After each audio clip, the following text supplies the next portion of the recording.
How you doing tonight to my fellow brothers and ladies and sisters in my traveling community? Uh, Tonight I'm gonna make this live real quick. Just want to come on here right quick and share a little something with y'all. I was on a couple of other guys' panels tonight, listening in, sharing a few words, here and there. It was good to be around some of the people who I haven't heard from in a while in the traveling community. Kind of brings back memories, just talking to them, knowing that they well. Some memories they brought back were good. Most of them were good, but there are also some bad memories as well. I go back to where this all started from, about 3 years ago now, give or take, you know. And there was a lot of people who helped me. I'm not gonna lie to you. Like all this was possible due to me. I mean, I took initiative myself to do things, of course. Um, I did research. I asked questions. Hell, even sometimes I made an ass of myself, you know.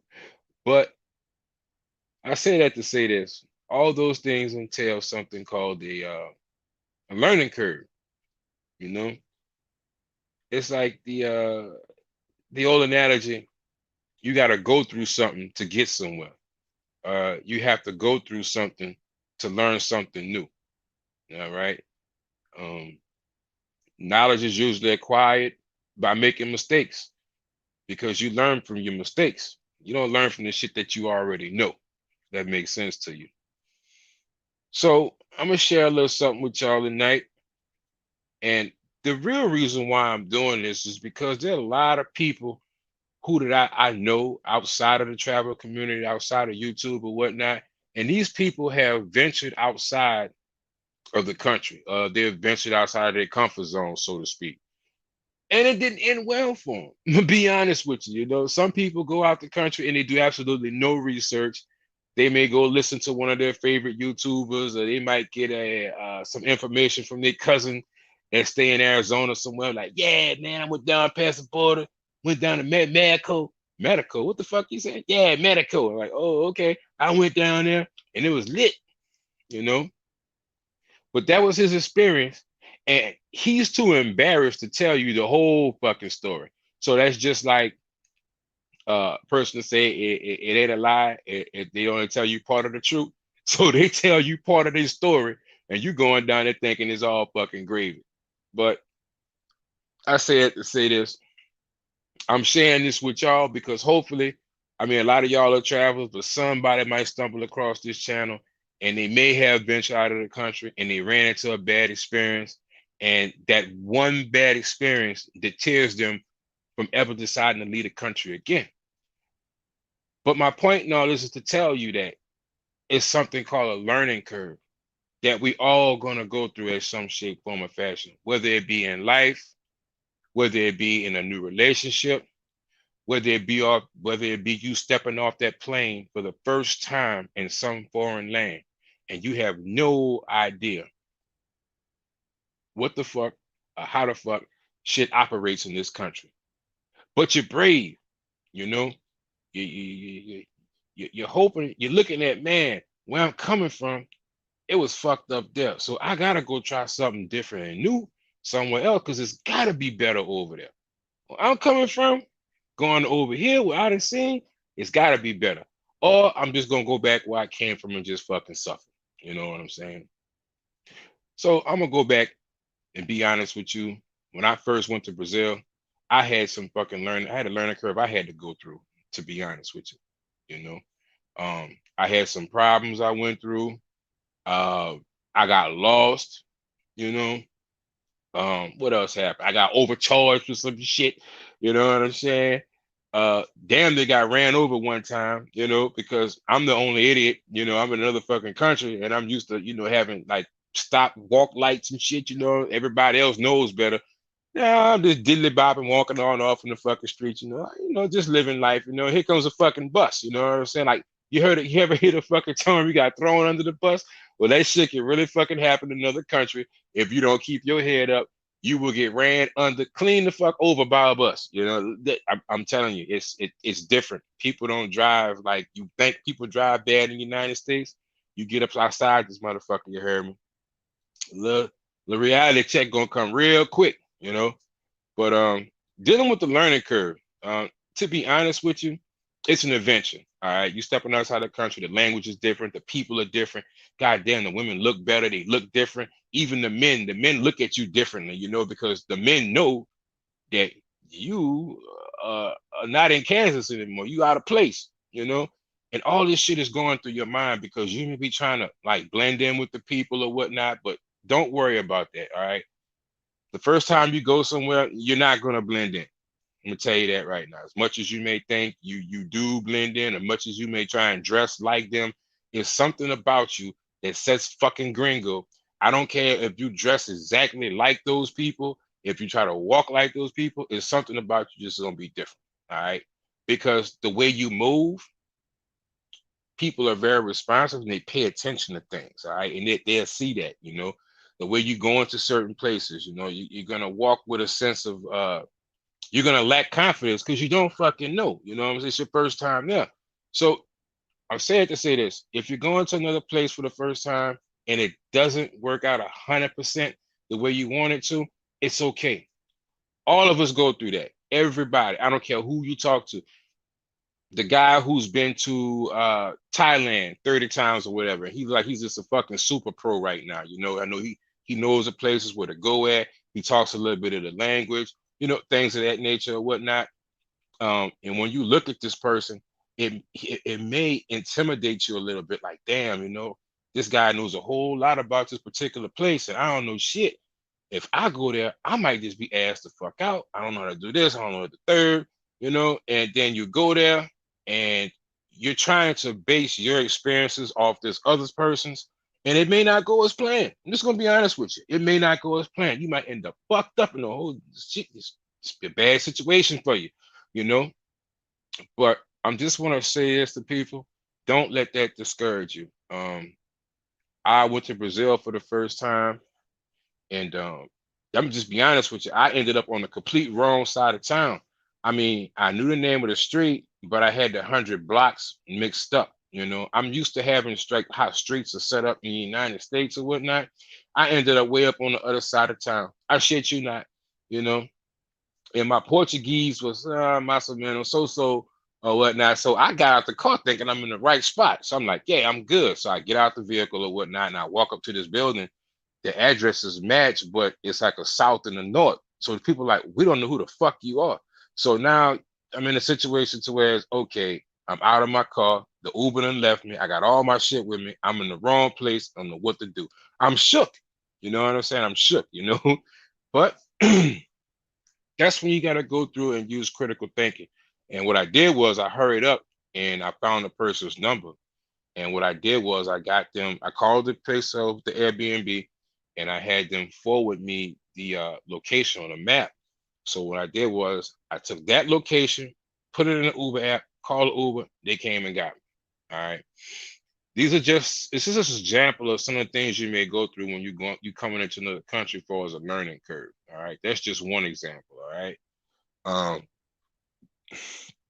ventured off into a restaurant in a different place. Now, this is a different country, and this is years later. I'm fast forwarding now. I went to the beach. I sat down. I ordered something to eat. I didn't ask for a motherfucking menu. I just took it as though since I'm in a third world country, well, technically a third world country because it's very Americanized, the place I'm talking about. And I'm going to tell you to talk on the place I'm talking about at the end of the story. I figured, okay, I'm going to spend around 10, maybe $12. I'm going to get maybe a chicken salad. No, I got a shrimp salad. A shrimp salad and something to drink. I'll be just fine. Wasn't thinking about it. I sit there, I eat, I order one pina colada. Oh, hell with it. Live a little. I order two pina coladas. Sin alcohol. Recuerdo, I do not drink alcohol. You know, I don't drink liquor. So it wasn't no liquor in it. So the price should have been even cheaper, right? Well, to make a long story short, by the time the hustler ran through me and ran my pockets and, you know, fast, gave me great service, by the way. This motherfucker gave me exemplary service. You know, I said surgery. Lord, my mind is at work. I'm sorry. He gave me exemplary service. The service was perfecto. You know what I'm saying? So I'm like, all right, I'm gonna pop him off. I was gonna get a dude 500 pesos. You know, so I'm gonna pay. In other words, I'm gonna tip him $10 out the gate just for him being good.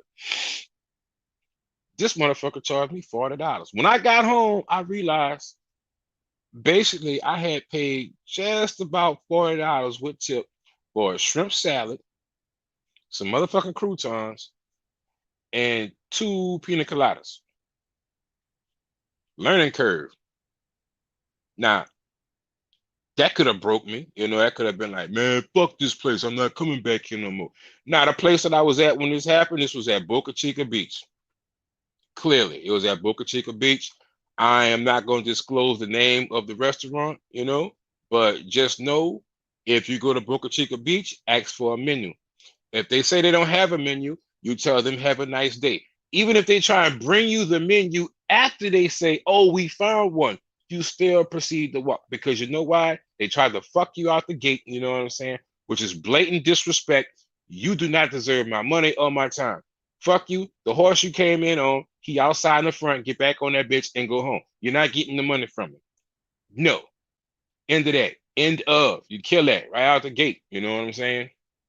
So please, whatever you do, if you go to these places, and I don't care what country you're in, if they cannot present you with a menu, keep it moving. Another part of learning curve. Now, that didn't make me, how could I put this, cold towards the people in Dominican Republic. No, it just let me know next time this is what you learn. You know, some people that would have happened to them, they'd be like, okay, I'm never going to the beach again. All the people on the beach are trying to butt fuck me. I'm not having it. No one here is good, which could be further from the truth because not everyone is out to get you. A lot of them are, but not everybody. All right. It's part of that learning curve. I mean, take it with a grain of salt, let it make you be a better person. Because just to be honest with you, I mean, if we were in the States, we would probably spend around 25 or 30 bucks, you know what I'm saying, anyway, on getting a good meal or whatnot. But, you know, it's just the principle of the matter that somebody beats you over the head. The more of what I'm telling you is the money won't break you, but the principle of it and the lesson learned there. See, I paid for that lesson and it made me a better person. So now I know. Now I know where to go at in Boca Chica and eat for $10 and get a whole hell of a lot of food. I know where to get steak, potatoes, and scrimps. That's right. I know how to say shrimp, but I say scrimps because I want to, because I'm country as fuck. How about that? And scrimps, you know what I'm saying? Yo, so I know. Oh, whatever. Yeah, okay. And the shrimps, you know what I'm saying, for about 10 bucks. It was great. You know, it's part of the learning curve, all right?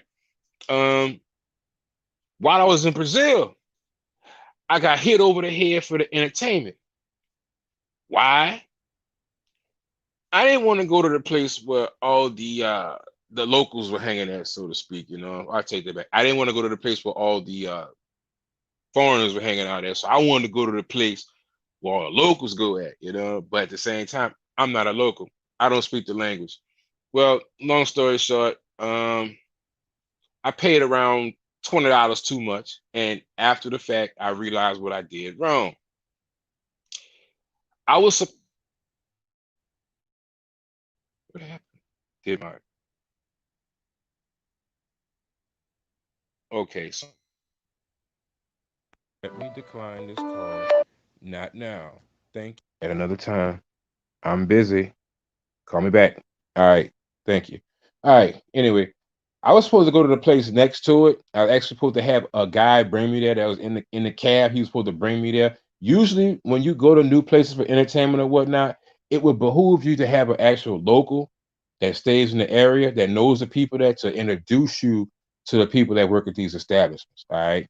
That's just if you, I mean, if the money don't matter to you, hey, so be it, whatever. But I learned that hard lesson and it cost me $20. So the next time I actually used a guy that I knew in the taxi, he brought me where I had to go. We went inside together. Yeah, I got him a little bill, whatever the fuck, you know what I'm saying? But that ended up saving me $20. You know what I'm saying? So basically, I gave him five to save 20. So actually I saved 15. And from that point forward, when the people went there, they knew that I knew the guy who brought me there, what the price was. They ain't trying to beat me over the head no more. Just little things like that. It's part of the learning curve. So when you go to these places, just have it in mind. Your first trip there may not be perfect. Everything may not just fall in perfect place for you. Be aware from that, or be aware of that. Learn from that, grow from that. Come back again, do it better. In 2019, I went to Colombia 10 times. I left out the country 10 times. I got my passport. I had to count it out. I couldn't believe it myself. I think going into 2020, I went to Cartagena, and that made 10, 11, 12. So 12 trips I think I've taken in total. It had to be at least 12. All right. The first time when I went to Colombia, I had the privilege of going with a group of brothers who were in WTU. Um, they pretty much, I ain't gonna say they held my hand, but they pointed me in the right direction, and that kind of helped me from making the mistakes that a person may have made on their own. And that was good. But for the most part, the time when I was away from those brothers, I was making moves, willing and dealing on my own. But I always knew if something was to happen, I would have that safety net there. I could call some people to help me out that were Americans. Well, tell you what I did. My first trip out there, I was at a party, a WTU party. I decided not to stay there. I decided to take someone from the party and bring them back to my house. Guess what happened? I lost my fucking keys in the taxi. Now, lo and behold, it's 1 o'clock in the morning, right? So the owner of the Airbnb is not going to respond to the next day. What do I do? You know, I could have ruined my whole trip. I could have been sleeping outside, under a bridge or something. Well, let's just say I reached out to one of my WTU brethren, and they said, "Man, OW, man, it's all good, man. Catch the Uber back over here. We got an extra room for you. You could come and crash." Now, if that brother is listening, you know who you are. And I just want to tell you, my man, I never forgot that. I appreciate that. What did I learn from this? Next time when you get in the taxi, make sure you have your motherfucking keys in your motherfucking pocket and down in your cargo pocket somewhere where they don't fall out and you lose your keys in your taxi or in your Uber. When you lose things in Ubers or in taxis in foreign countries, it's a high probability you will not get it back. Ask Drees. You know what I'm saying?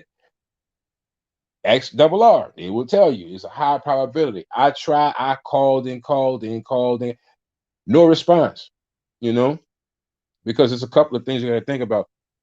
How many times did you get in and out of a taxi in a foreign country and you actually look at the number on that taxi, if they even the number on that motherfucker? You know what I'm saying?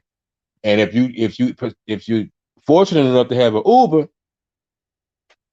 if you don't speak the language very well and they don't understand you, you're not gonna get very far with that either. So that's just something I had to learn. That could have made me or broke me. You know what I'm saying? I could make you or break you. It's one of the make you or break your moments. Because if that were ever to happen to you and you actually had to sleep out on the streets because the person at the Airbnb didn't answer your call, you may have been like, "Fuck this country. It's bad service. I had a bad experience. I'm not coming back." Number of things. Keep that in mind. We live in an imperfect world. So just look at it. And you also have to know your why too. I mean, if you get to this place and you have a particular reason for going to this country in mind, you don't have to tell me. Just whisper to your inner self, "I'm going here for," oh, yeah. All right. That's just what your main focus point should be on. You go there for that. And if that works out good, and if everything else is fucked up, your why has been covered. You're happy. You're like, all right, you know, 7 out of 10, I can't complain. I mean, I came here, they burnt up my motherfucking hamburger. My chicken was still raw.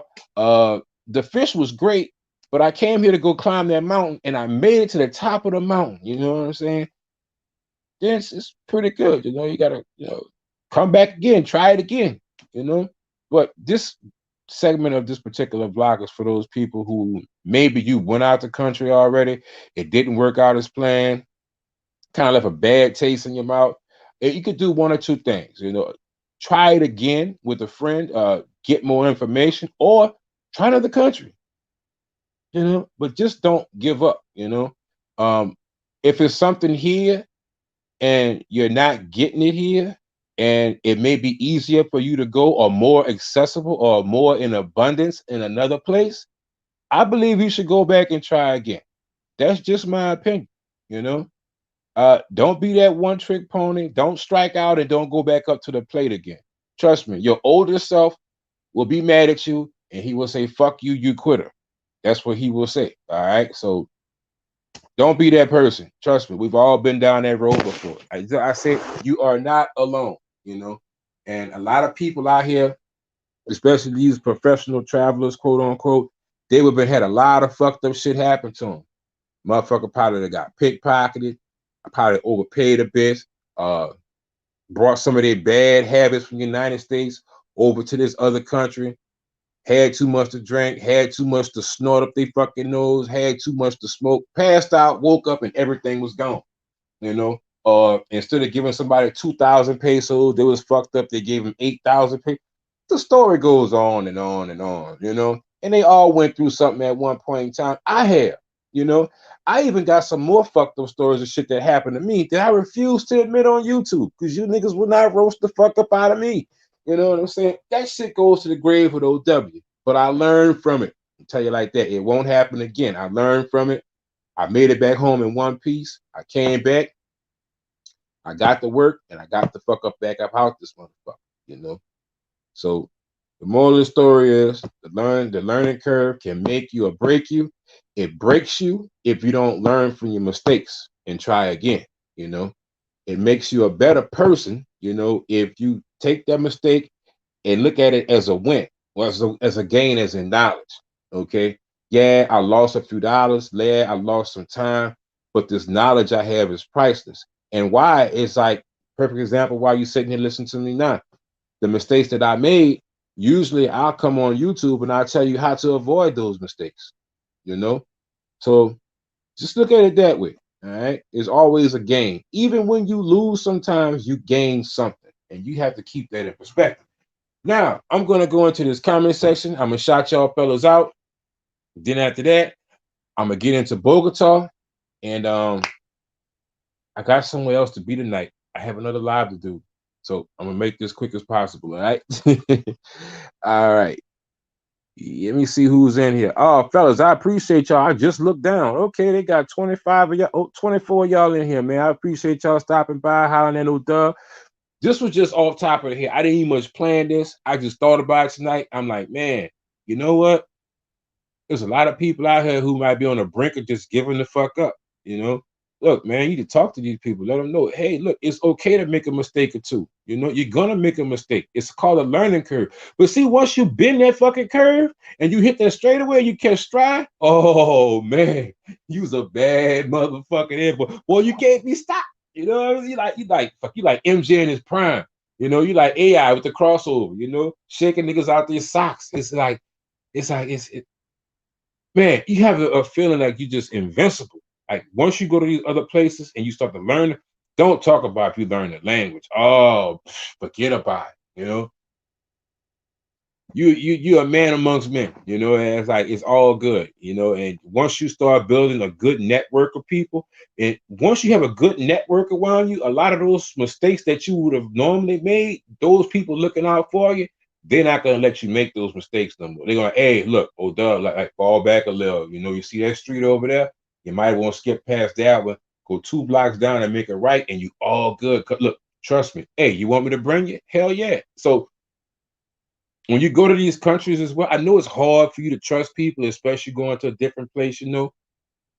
There's some people out here who will do things to gain your trust. Just don't be going out there chasing after the pussy all the time. Yeah, I love pussy too, like the next man. Look, I get it, but sometimes it's also good to network with some of the men there. Now, see, that's your golden ticket. Quiet as fucking kept. That is your golden motherfucking ticket. You know what I'm saying? Not to say you gotta be out there kissing these men ass or nothing. I'm just saying that to build a network with them, they'll give you insight on the things that they know as locals, you know. Or what else is good too, what I've done, if you could actually meet expats there that live in the country, well, you gotta watch them motherfuckers too, boy. Ooh, some of them expats, this was slick sliding motherfuckers, boy. They'll get you too.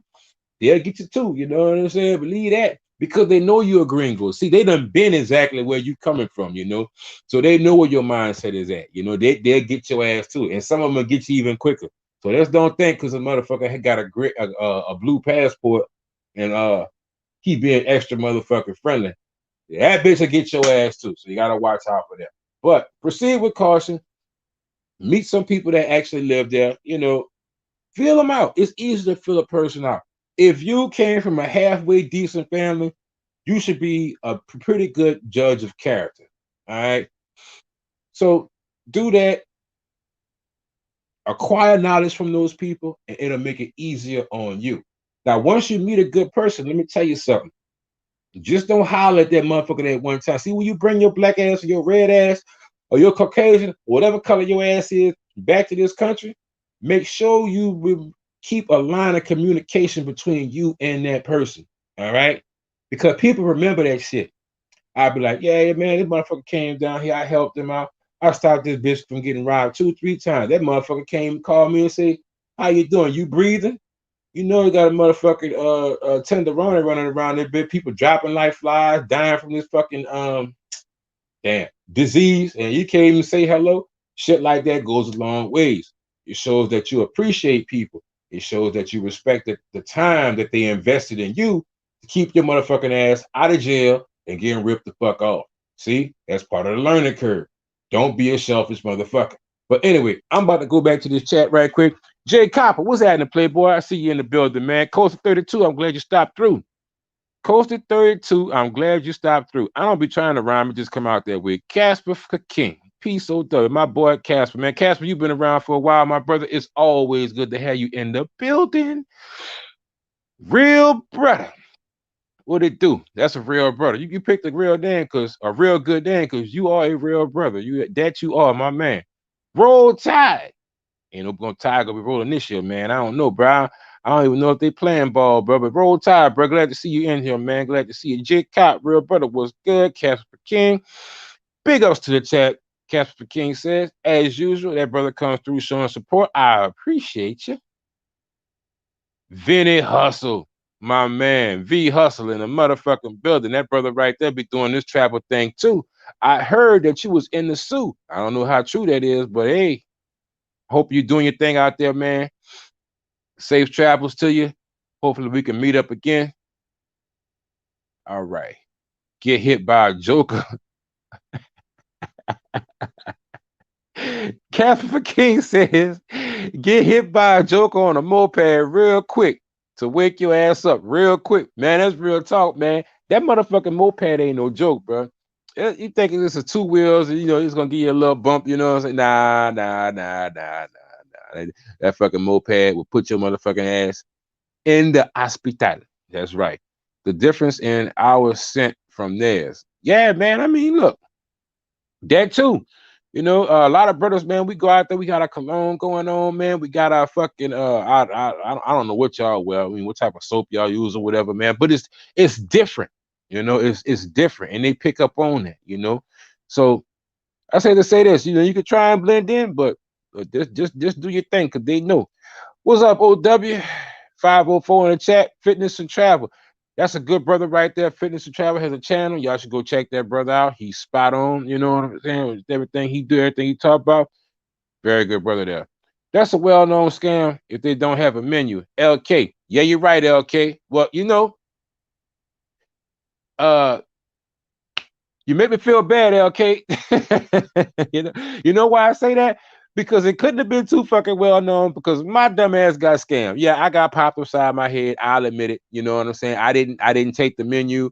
The guy was extra nice. I went along with it. So hopefully someone may stumble across this channel and they'll be like, oh, well, I didn't know about that scam either with the menu. I thought all the prices were the same. No, all the prices not the same, and they will club your motherfucking ass upside your head. That's right. They will club a laying your fucking ass. You won't see it coming, but you gonna feel that motherfucker though. You hear me? Believe that. But LK, thanks. I appreciate it. I'm not really offended at, I'm just it's just my personality. I be clowning, bro. But yeah, bro. I didn't know, but I know about the scam now. Yeah. All right, Go Travels. Good advice about requesting a menu. Oh, my brother, Go. What is hidden for? Yeah, he in the building. Glad to see you stop by, Go. Boca Chica is still my favorite place. I wasn't jaded by that one incident. $25 ain't gonna put me in or keep me out the motherfucking poorhouse, but it was a lesson that I paid for. I got it, and guess what? It ain't gonna happen again. Matter of fact, real brother. Matter of fact, knowing it was two alcohol-free pina colada. Exactly. I usually think about it. Anything with alcohol usually costs more, but I don't drink the alcohol. It just don't work good with things that I like to do that I go down there for. Some people get drunk and yeah, you know what I'm getting at. Anyway, right, moving right along. Travelmatic 504 New Orleans. Thank you, Playboy. Travelmatic wiped his feet. Oh yeah, another thing for us. I'll come in the chat room. I mean, I appreciate y'all being here, but I would really even appreciate it more if y'all just leave a little thumbs up right quick. Like, hey, what's up, OW? How the hell are you? I would definitely appreciate that. Not a problem. All right. Travelmatic say he wiped his feet. I hope y'all do the same as well. Eddie J, what's good, OW in the chat? Yeah, the learning curve will hurt that pride. Be feeling all kinds of fucking disrespect. Yeah, bro. That be the worst part about it. Like, after the nigga that ran your fucking pocket and you sitting there, you counting your money after the fact, you like, man, I came way out here to let this motherfucker, he can't count to 20, probably ain't get out of motherfucking middle school, and that bitch just done beat me out of $30 or $10 or however many dollars it was. You feel like, man, I thought I was better than this. I mean, I'm game as a motherfucker in the United States, and I fly way over here to get fucked over. I should have stayed my motherfucking ass at home. I came way over here to get John. Get John, yawn the fuck out, man. Now I feel some kind of way. You almost want to go back over there and question them, but it's too late. You're thinking about the consequences. Now, if you smart, you think about it. Like, okay, this is really what I'm about to do. Is it worth the consequences that I'm about to, embark upon or whatnot? And usually it's not. Usually it's not worth it. God damn. Shit. Just keep calling, keep calling, keep calling. You ever have people that'll call you and you're like, okay, I didn't answer the phone, I'll call you back later. Then they just keep on calling. That's and I came and used my other phone to call them because there ain't no storage in that. Well, fuck it, just hang it up. I'll do that later. Yeah, that really messes with your pride, bro. It throws you off like you really, you questioning yourself then. You're at this point like, man, I should have known better than this. And you thinking about going, I'm gonna go get my money back. But then that little voice hits you in your head. Ding. You go back over there and they call the police. You're gonna be in a Dominican jail. You're gonna be in a Colombian jail. Or they call the police. Now you gotta pay the bribe. So not only you get beat the first time, now you gotta pay the police, stop them from clubbing your motherfucking ass in your head and throwing your ass in jail. It's a bad deal. Sometimes it's better just to hold that fucking L, live to fight another day, and don't do it again. That's what I do. So that's what it is. Drees, get the likes up. WTU 35. Balcony action. That was a classic moment in WTU history. And I was so glad that I was there to witness that shit on the motherfucking balcony. Only me and Drees know about that. That's a little inside story, but yes, it was a classic moment. Yes, look, since I've been traveling, I mean, it's very few things that I could actually say that I would actually want to go back and change. And that wasn't one of them, because even when I did make mistakes, I learned from it and it proved to be useful in the future. Like some of the mistakes that I made in Brazil, actually, when I got to Colombia, I saw it again and I didn't make that same mistake. It would have cost me twice as much later on. So that's what y'all have to take into when I'm talking about that learning curve. It isn't always bad. It's gonna happen. That's the thing about it. It's gonna happen. Don't go out of your way, you know what I'm saying, to avoid that curve. All right, because you might miss a lesson there or two. Now, if someone else has already been through that and it's a avid traveler, then that's different. You know, but be vigilant and just take it with a grain of salt. You know, I've learned sometimes when I tried to avoid shit to max, this was like I was just like OCD with it. I still end up running into that problem or one worse than that one. So I don't know if that makes sense to you, but keep waking up in the morning and it will. Put it to you like that. All right, LK, you have to think on the fly when traveling, sink or swim. Exactly. Exactly. It's I mean, when it comes down to that and you place in those situations, sometimes there is no gray area. It's either you're gonna sink like a motherfucking rock, you know what I'm saying, or you're gonna thrive. You're gonna backstroke, you're gonna they call that breaststroke on through that motherfucker, and you're gonna persevere. It's really no in between depending on the situation. All right. So, but like I say, once you catch that strive, LK, that's a wrap. You know, that is a wrap. You off and running. Can't nobody stop me. You know what I'm saying? Yeah. You can't stop me. Oh, they turning those keys in. Oh, they're not turning those keys in? Hell to the no, they're not turning them keys in. Yeah, think about, well, if you had 40 people get in and out your car that night, it's kind of be pretty hard to decipher who those keys were for. And it's like they so busy in trying to make the next fucking pickup, they're not trying to go back and give you them keys, unless it's somebody that you really know. Leave something that's gone. Oh yeah, man. Look, that I did that shit twice. The first time I did it in Brazil, and I was going to a house. Oh, I had to catch myself. I was going to visit someone, and I had a backpack, and my backpack had all my goodies in it. All the little tools of the trade that you need when you go in certain places. For hygiene, protection, etc., etc., etc., and maybe a camera. Who knows? You know what I'm saying? Maybe it was a spy camera. Mm, just saying. I had some things in that backpack, and the motherfucking cabbie, he looked me in my eyes. So we just had that second, that one glance, and I knew I had left it, and he knew I wanted it, and that bitch hit the gas. I'm in the middle of fucking El Centro in Brazil, in Rio. I'm in El Centro in the street, running down a fucking Uber. I mean, I was wide open trying to catch this bitch, but he was gone. That bitch bent that motherfucking corner and went straight down the block. I was sick. I was like, oh man, the dude got me for all my shit. Damn it. But fortunately, I had all my keys, my wallet, all that good shit like that. That was in there. Everything else, put it like that, everything that was in the bag had to do with sex. All right, which could be replaced. It wasn't a problem. I had more of it. It was just the idea.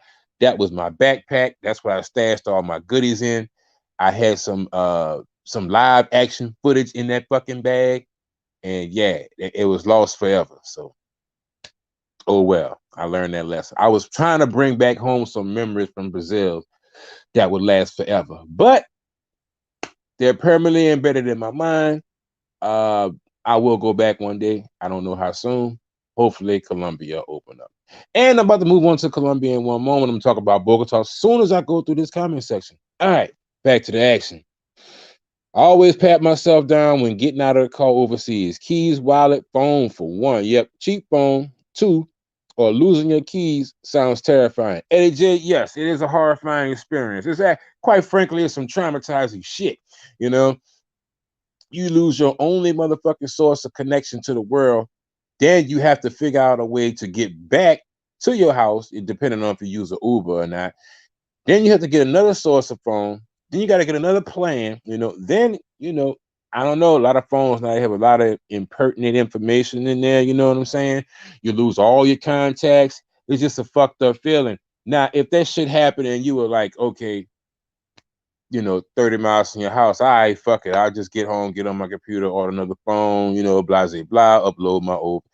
But you're not 20 miles from home. You're 2,000 miles from home. You have a chill go down your motherfucking spine. All right. Your wallet is gone.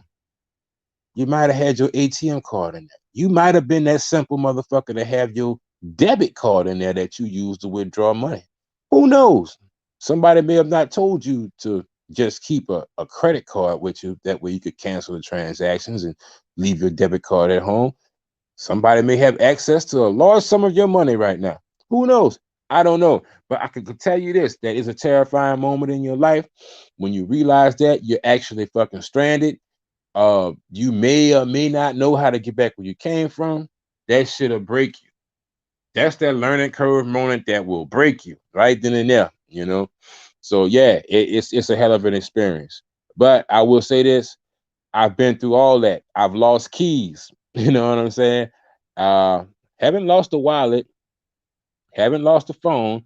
Though I've known people who have lost their wallet and phone, but I have lost keys, and I have left a backpack in a Uber that had all my little naughty things in there to you know, rack shit up. You know what I'm saying? Put it to you like that. Bag them and tag them, rack them and flex. Yeah, all that good shit. Break it down. Yeah, that good shit. Okay, LK say I took a L coming to CDMX. It sucks for bachelors. Yes, yes. Yes, there are places that you go to that may not be in your best interest. If you're a bachelor, it's just fuck that. You may as well just stay in this bitch and suffer. You know what I'm saying? Which wouldn't be my advice. Suffering here is not a good thing. Fuck that shit. I do not want to suffer here. That's why I choose to travel. And I couldn't care less what anyone else says about it. I could give two fucks. I am going to travel. I'm going to take full advantage of my options. I watched something a few days ago, fellas, and the lady had made a statement. Now, this is coming from a woman, all right? And the woman stated that the lady was asked a question, and she was asked, "Well, what can you possibly do to control the man? You know, what I mean, like, can you do? Yeah, you could use." She's like, "Well, of course, baby. You got the pussy between your legs. You know, that what you control these niggas with." She's like, "Oh, okay. You know, so you could play the pussy game with them, so to speak." She said, "Well, what type of man can't be controlled?" She said, "A man that has options is pretty like a fucking freak of nature. If you're a man that has options, a bitch cannot play the pussy game with you. A man with options, he cannot be manipulated. A man with options cannot be persuaded. A man with options is really a king of his motherfucking castle. You know what I'm saying? So traveling is pretty much giving you more options. With that being said, nobody ain't gonna stop me from using my motherfucking passport to expand my options, to enjoy my options, and just other overall better way of life. I would advise you do that. Women actually prey on men.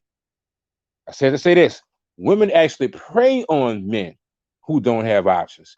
Because if you don't have options, that means you'll put up with a motherfucking shit because you don't have no other option but to sit there and take foot to ass. So when you start to expand those options, you become a better person, you become a happier person, and you become the motherfucker that ain't gonna take shit off no bitch because I got options, motherfucker, just like you do. Just like you got 30 motherfuckers waiting in your motherfucking DM right now, I got 25 motherfuckers in my fucking WhatsApp just waiting to get a hold of this dick too, bitch. So guess what? Either you could work with me or we ain't gotta talk no more at all. You know what I'm saying? Take your pick. But what I won't be doing is taking your shit because my passport gives me options. That's what it is. Now this came from a woman mouth. And a lot of women here know that men don't have many options. You know what I'm saying? You got fat motherfuckers walking. Damn, I didn't want to talk about fat people. Damn. Let's just say you have some people who aren't exactly the most uh visually appealing, you know what I'm saying? And they get just racking up in the sexual marketplace right now. And they feel as though you don't have options and they exploit that shit, especially in the United States. I see it happen all the fucking time. Outside of YouTube, I try to use real-time examples, like shit that I actually see, because YouTube is such a fucking small place. When I walk out in the real world and I see what's going on, yeah, bro. People, the average brother ain't really got it like that, like that. You know, some of them do, but you know, the majority, I mean, look, we getting by. Yeah, okay, we get our little wins here and there, but it's nothing like what a fucking woman could do. You know what I'm saying? Just be honest with you. You know, I mean, you're gonna have a few people that's gonna come along. Oh man, you full of shit. I'm back in a year.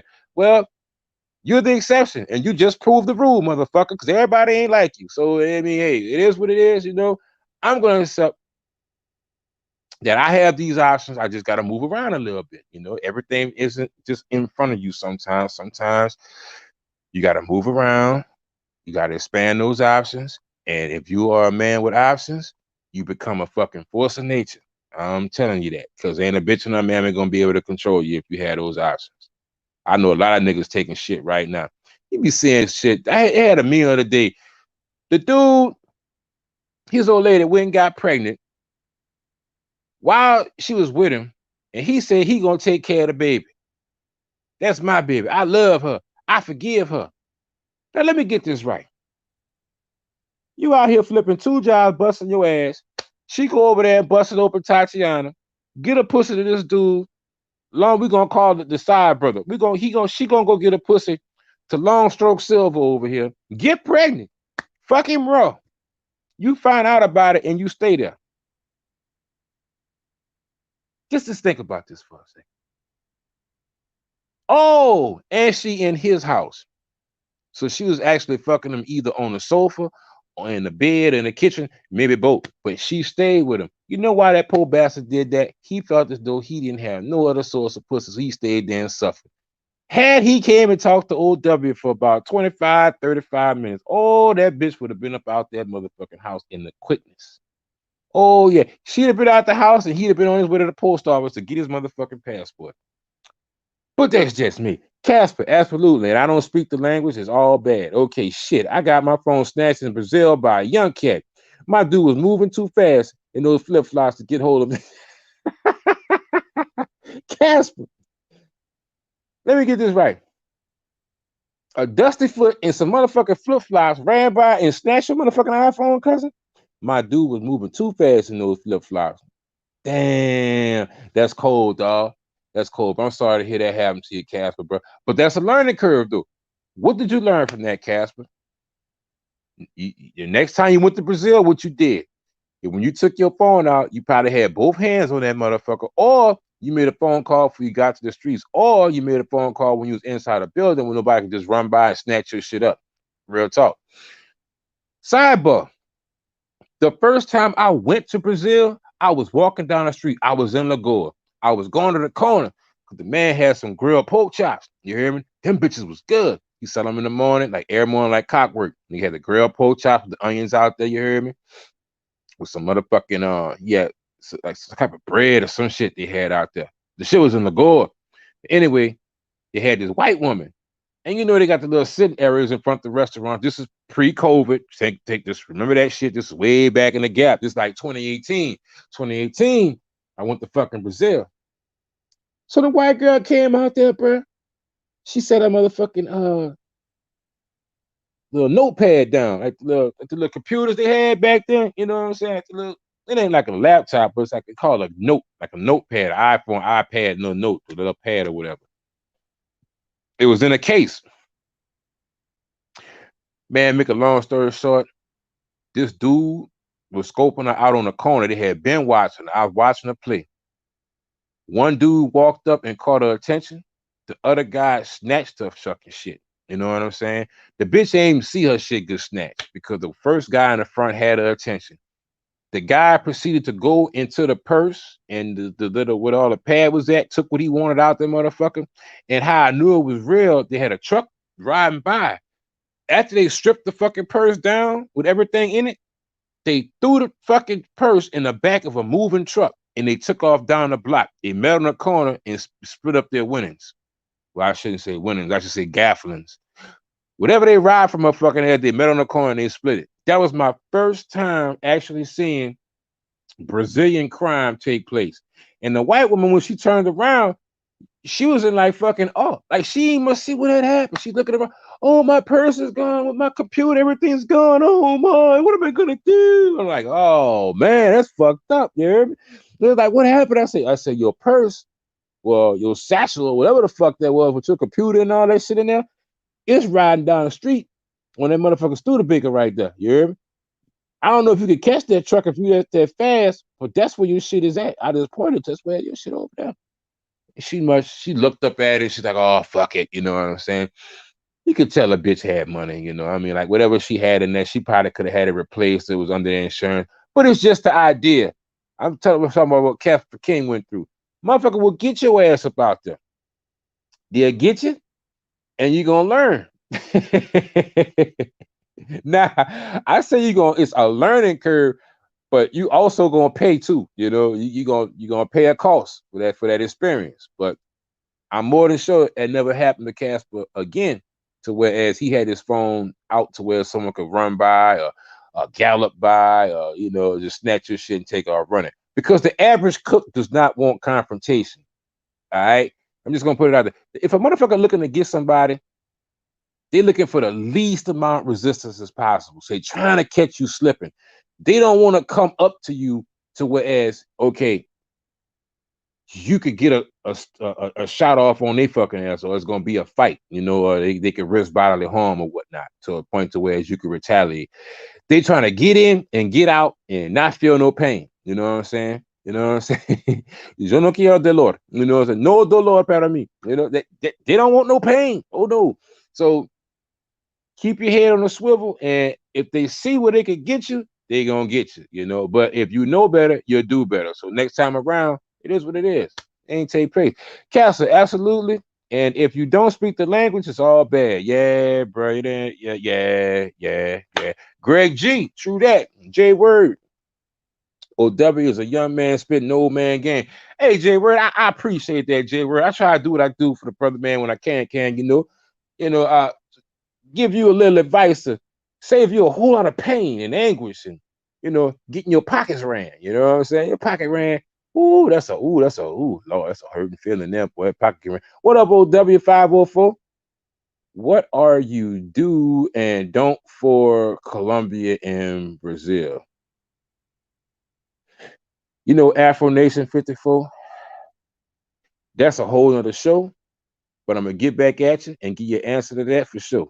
But just not tonight because I gotta get to Bogota and I'm at 52 minutes right now, and I've been running my mouth and I'm just trying to get to the end of. But I'm gonna make a show about that. The do's and don'ts for Colombia and Brazil. I'm gonna have a whole hour of that shit because if I start on that, I'll never get to what happened in Bogota. Eddie, indeed, bro. At least learn some beginner Spanish or Portuguese. Pardon me.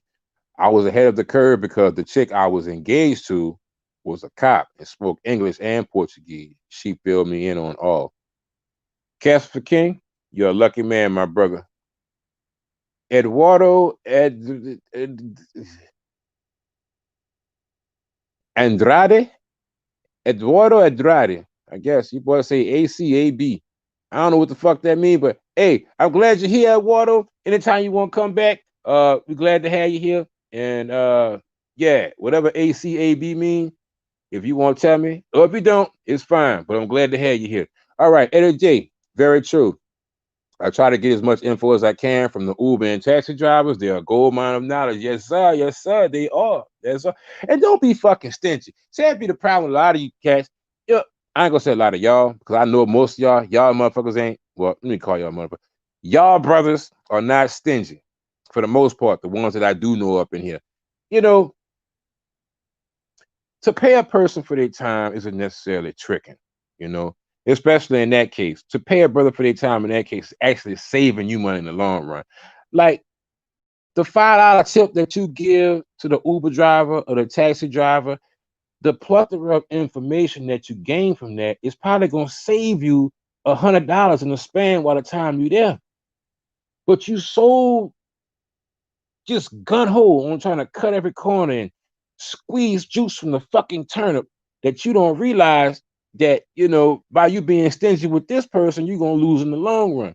Sometimes it's not too bad to show, a little appreciation. Like you giving them $5, he might start talking some more. You're like, hey, man, look, instead of me telling you where it's at, how about I bring you over there? You know, or how about I bring it to you? Man, look, take my number. I might be able to help you out a little bit later if you need anything else. And see, You show that little bit of gratification to take you a long way. So I said to say this. I'm not saying you got to give them the world.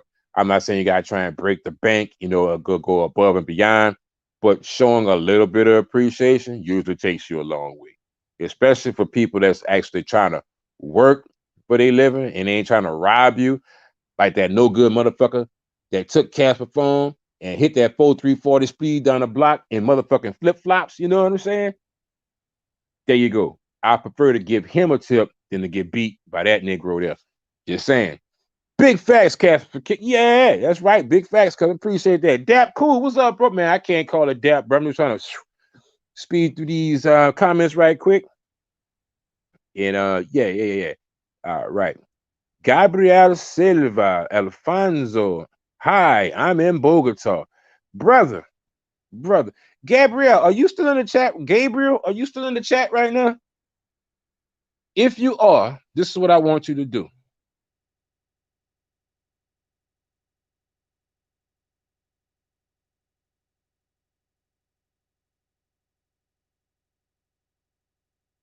All right, Gabriel. You see that little link down there? I want you to tap that link if you want to. I just want to ask you a few questions. If you're in Bogota, just saying. All right. Love entertainment, man. I appreciate that, man. Y'all support the channel, man. Hit the like button. Share the stream. I'm trying to grow the channel slowly but for surely. Basically, what I'm here to do is share information about my travels when I'm on my travels. Uh, Share my mistakes with you so you don't go down the same road and do what I did, and you can have a better vacation without the bullshit. In a nutshell, for lack of better terms. All right. Love entertainment. Hit the like button. It's free. Thanks. Donate, share, subscribe, donate. Thank you, brother T Love. Hey, brother T Love, that's a good friend of mine right there. He's a good brother. I met him on one of my travels out of the country, and ever since then, like we've been inseparable. He always come through. I holler at him. We do our thing. And it's just amazing to me since I've been traveling how many more friends that I make out of the country than I do actually in this motherfucker. It's like while I'm here, it's like I'm constantly competing. I'm constantly at odds with somebody trying to get me, trying to slide. He just, I don't know. It's like always a fight. To fight to the fucking finish in this motherfucker. And I'd be like, man, I don't got time for that shit. But I said to say this: Love Entertainment is a good brother. He a Cali, one of them Cali brothers. You know what I'm saying? Solid, 10 toes down. I really ain't got nothing bad to say about him. And even if I did, I wouldn't say it on here. I'm fucking with your T Love. I got a crazy sense of humor.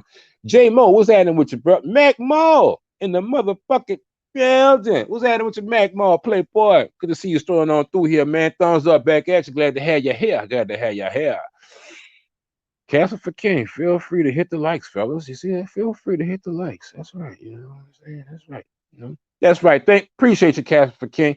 Us light skinned brothers got to stick together, man. I appreciate it. I just felt like saying that shit because I was watching that fucking Chris Brown video and with Drake. You get that song with my son liked that shit. And at the end of the video, your boy say that shit. He tells Drake, "Hey, light skinned niggas, I stick together." Like, yeah, I got you. Anyway, just a little sidebar, a little humor. You may find it funny, you may not, but I'll put it out there. Edit J, good advice. Buy you some quality cologne. It will set you apart. Hit up your local Ross or Kohl's. You don't have to pay a lot, but it goes a long way. Exactly. Exactly. I have a whole fucking video I have to do on about how I actually save money to travel out this fucking country every month. And you would be amazed what you could do with saving a little bit of money here and a little there. Because once you get out the country, everything else is pretty much cheap, you know? And for certain things like cologne, like some people used to go to these high ass retailers and shit to buy these different colognes and shit. I know how it is because before I knew any better, I remember back in 2010, I went and bought my first bottle of Izumiyaki. Izumiyaki used to be the shit. I mean, bitches' pussy just get moist when they smell that shit. You're like, oh my God, it smells so good. That's the Izumiyaki. I'm like, yeah, bitch, is that Izzy? You know what I'm saying? What you gonna do? busted open for a player, you know. But I said to say this, that Izumyaki, that shit cost me around, I think it was around $80, give or take. It was I bought it at Dillard's back then. And I think I might have paid a little over $80 for that fucking cologne. 80. It probably you know what? It was probably more than that now that I think about it. Because it was two bottles. It came with a big bottle and a smaller bottle. So I don't know. It was over $80. I probably after they got through taxing me, shit was probably at 100. But I said to say this, like these discount stores, like he said, like Ross and Kohl's, you can go there and get fragrances, name brand fragrances, none of the knockoff shit, for those good prices as well. There's another it's a website I go to as well. I had it on my other phone. I don't have my other phone with me right now at this particular time. But it's a discount a distributor, and they sell it like wholesale prices. You can get like you can get Creed, all these $300, $200 colognes and shit. You could buy that shit for like 70, $80. You know what I'm saying? And it's authentic. It ain't knockoff shit. You know what I'm saying? But you just gotta learn how to shop to save money. You know what I mean?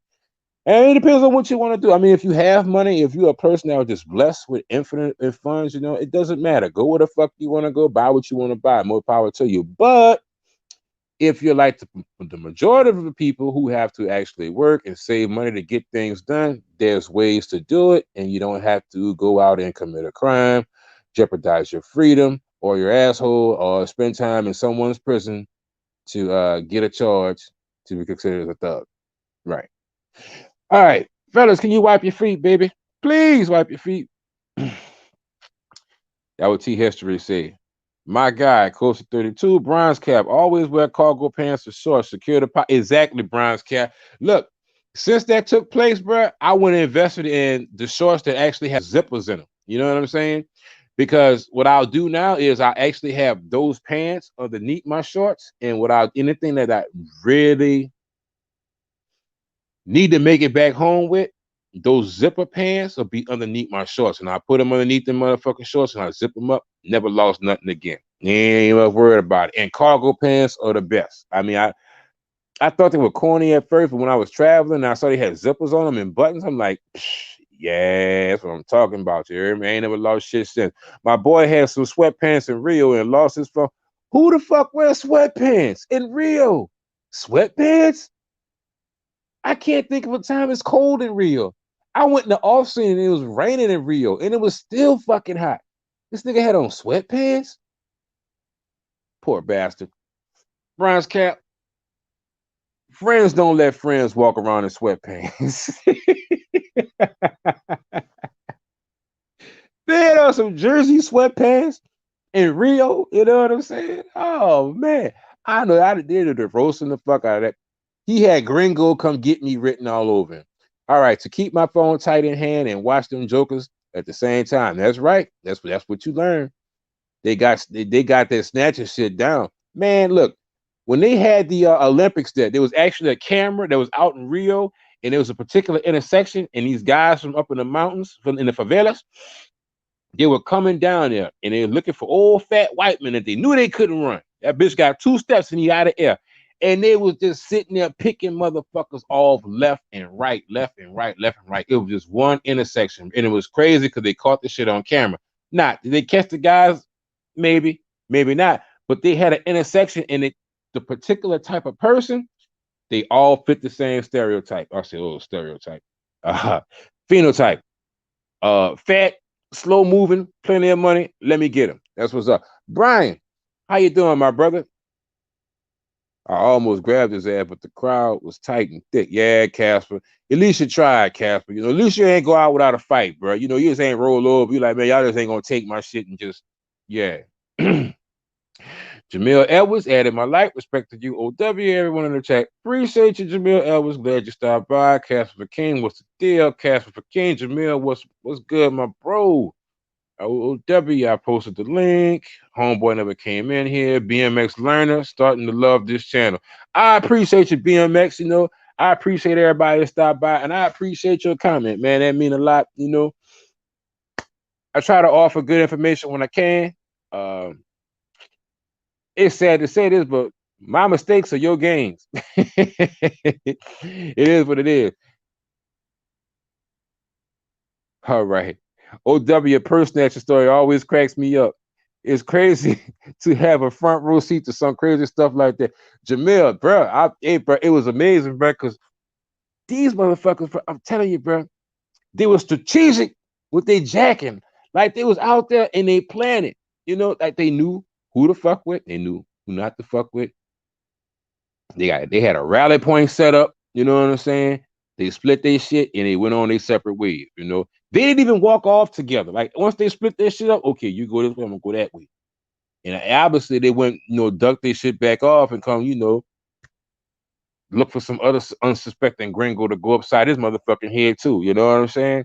But they saw me, they ain't fuck with me. And it was crazy because like after I walked off and I had my pork chop, they had rallied back up.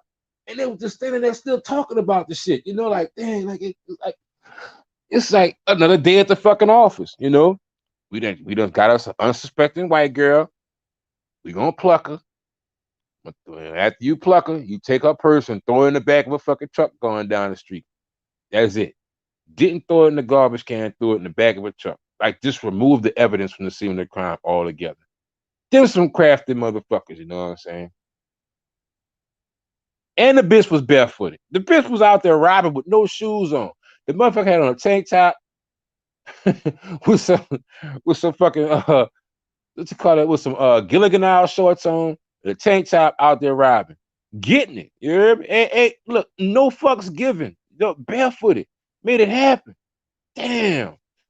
Ooh, shit. Marshall's got some good cologne too. Dorian, nice to have you in the building, Dorian, bro. It's been a while, man. Fragrance X. Yeah, Dorian. That's one of those. That's the website right there, Fragrance X. You can use that website as well. It's Fragrance X. It's another discount website too, bro. Because I actually brought my Creed off that website. Now, it wasn't a full bottle, but it was one of the smaller bottles, and I got it for a good price. It was like I think I paid like $60 for it or something like that, $60 or $70. I don't know, but it wasn't a big bottle. It was like the size down. Now y'all know Creed. When Creed was at his height, when that shit first, because they got different batches of the Creed. Some of them got it was like more of a wood the fragrance to it. Some of it has more of the citrus to it, but the different batches that come out of the Creed. Long story short, Creed was hitting niggas for $300. I'm just gonna put it out there. You wanted to buy the Creed, the real shit, you had to come up off of $300. You ain't had $300, you wasn't getting no motherfucking Creed. Well, I waited like a year or two, and I found this discount in it. It's the authentic shit, and I had bought mine for 60. But that Creed smells so fucking good. Oh my goodness, bro. I'm like, damn, I smell good. Yeah, real shit. Anyway, Dorian, I thanks for the feedback, my brother. Appreciate you stopping by. Always a pleasure to have you here. Jamil Edwards, T History Shine, Bronze Cap. It was like them Jordan sweatpants. Oh man, that's even worse, Bronze Cap, bro. Damn, dog. So let me get this right. This nigga walking down the streets of Rio with some see-through thin Jordan sweatpants on in 95-degree weather, and he loses shit. Poor bastard. Well, that's part of the learning curve. I bet you he ain't wearing them fucking thin ass Jordan sweatpants down the street no more. He went and got on some cargo pants. It was a learning curve. He learned a valuable lesson. These thin ass pants ain't gonna hold shit. I do not need to wear no sweatpants in Rio. It's 100 degrees out here in the shade. But hey, to each his own. He learned his lesson. I'm happy it wasn't you, Bronze Cap. Well, I wish it wouldn't have happened, but I'm just glad it wasn't. All right, to the bottom of the chat. Now, on the Bogota, and this is gonna be quick. Damn, hit the hour mark. Rookie mistake. That's hey, look, don't feel bad. Hey, look. That was the whole point of this vlog right here. The learning curve. The learning curve could be another term for rookie mistake, the interchangeable. Rookie mistake is your first time out there. It's a learning curve. You learn from that. He didn't do it again. Was it a costly lesson? Hell yeah. You know, does he wish he could do it over again? Yes, he probably would have made the same mistake, but he made it. He learned from it. Hopefully, that won't deter him from traveling in the future.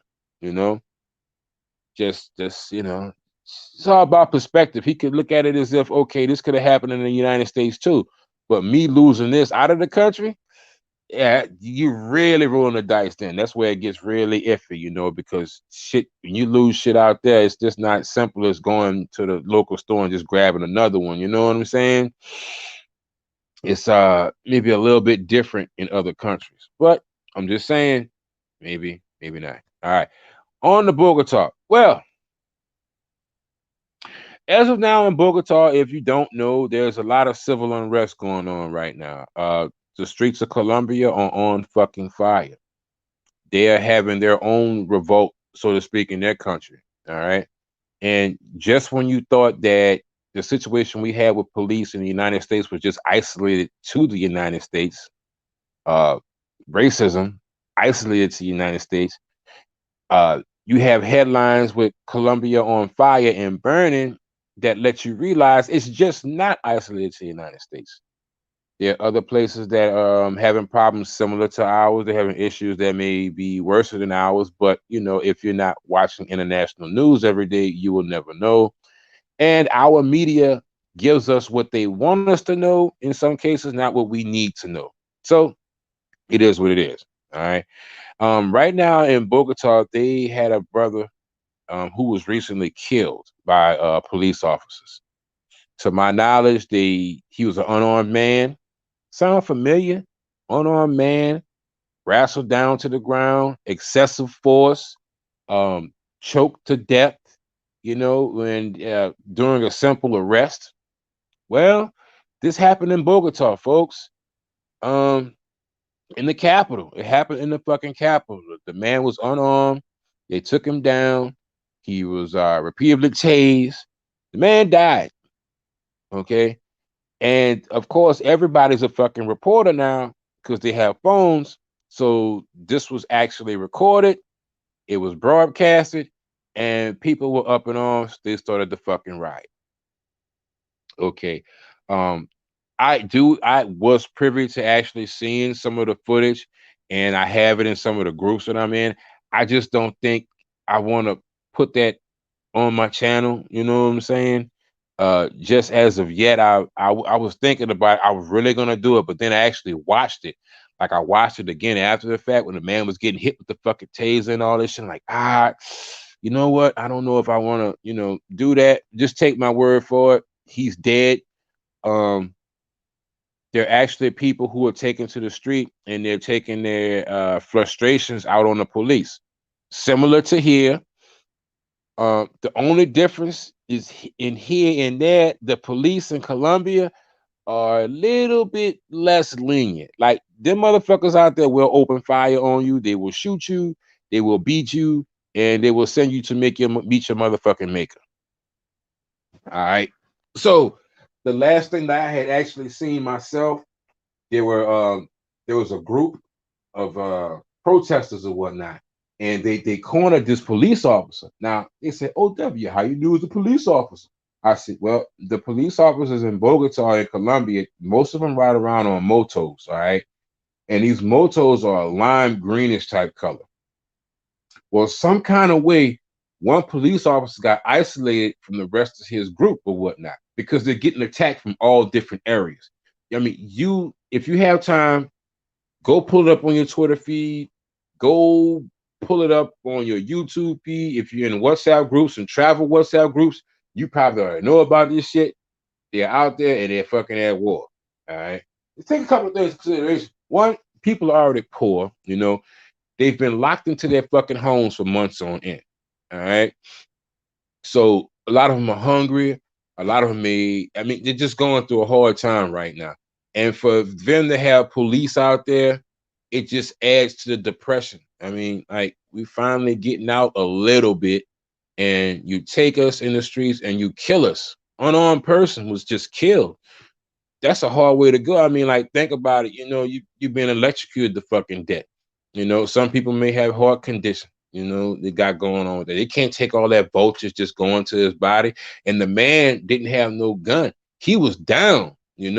Pretty much after that, once the man is down, he no longer a threat. Just go ahead and cuff the man and bring him where you gotta go at. You don't gotta take his life. Well, they took this person's life. A lot of people seen it, and they went berserk. They went berserk. So right now in Bogota, streets are burning. Police are getting their ass handed to them. Uh, and these people are prideful, and it's to the point to where they know that they could possibly get killed out here fucking with these Colombian police because them boys got their own motherfucking brand of retribution out there. They believe in street justice. You go charging after they fucking that. I done seen them. They got long guns out there. They ain't got no 9mm. They ain't got no 40 cal. No Saturday night special little pop, pop, pop gun. These motherfuckers got choppers longer than your arm and your leg. And they will shoot your motherfucker. I saw the fire go off. Them people out there getting shot at. They're getting their asses handed to them out there. It's war on the fucking street. I just had to say this, if you have if you had travel plans of going to Colombia and going to Bogota or whatnot, right now it wouldn't be. I mean, I don't. Maybe you're a thrill seeker, but Bogota would not be my destination place right now.